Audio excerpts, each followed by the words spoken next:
আসসালামু আলাইকুম। ঈদ মোবারক।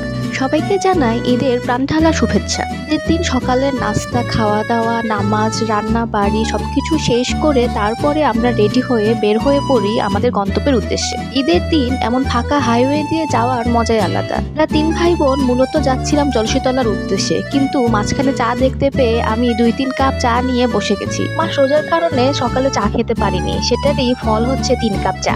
জলাশয়তলায় গিয়েছিলাম একটা কেক কেনার জন্য। আমার মামাতো বোনের আজ ঈদের দিনে জন্মদিন, তাই সেখান থেকে একটি কেক নিয়ে আর কিছু ফুল নিয়ে রওনা হয়ে গেছি মামা বাসার উদ্দেশ্যে। এই তো রিকশার সামনে আমার ছোট ভাই আর আমি, আমার বোন, আমরা ৩ জনে মিলেই যাচ্ছি মামার বাসায়। আর আম্মু অলরেডি মামার বাসায় গিয়ে উপস্থিত হয়েছে। মামার বাসায় গিয়ে সবার সাথে মুলাকাত করে খাওয়া দাওয়া করে আমরা এখানে বসে গেছি ড্রয়িং রুমে রওজার কেক কাটবো বলে। সেখানে রওজার ২-৩ জন বান্ধবীর ছোট বোন, বড় বোন অনেকে উপস্থিত ছিল। সাথে তো অবশ্যই মামা মামিও ছিল। মামা হচ্ছে আমাদের সবার ভিডিও করছিল আর ছবি তুলে দিচ্ছিলেন।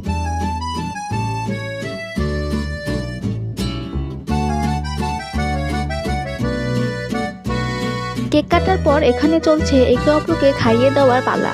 রওজা তার বাবাকে ডাকছে যেন সেও একটু ভিডিওর ভিতরে আসে।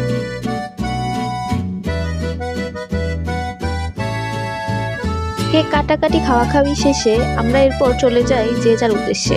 আমার ছোট বোনও যায় তার বান্ধবীর এসে দেখা করার জন্য, আর আমার ছোট ভাই তার বন্ধু এসে দেখা করার জন্য বেরিয়ে পড়ে।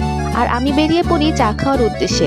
উপশহরে অ্যাপার্টমেন্টের ভিতরে এভাবে অনেক সুন্দর করে লাইটিং করা হয়েছিল ঈদ উপলক্ষে, সেগুলোর সাথেই ভিডিও করছিলাম। পুরো অ্যাপার্টমেন্টের নিচে এই লাইটিংগুলো অনেক সুন্দরভাবে সাজানো ছিল, দেখতে অনেক ভালো লাগছিল। আপনাদের সবাইকে ধন্যবাদ। ঈদ মুবারক।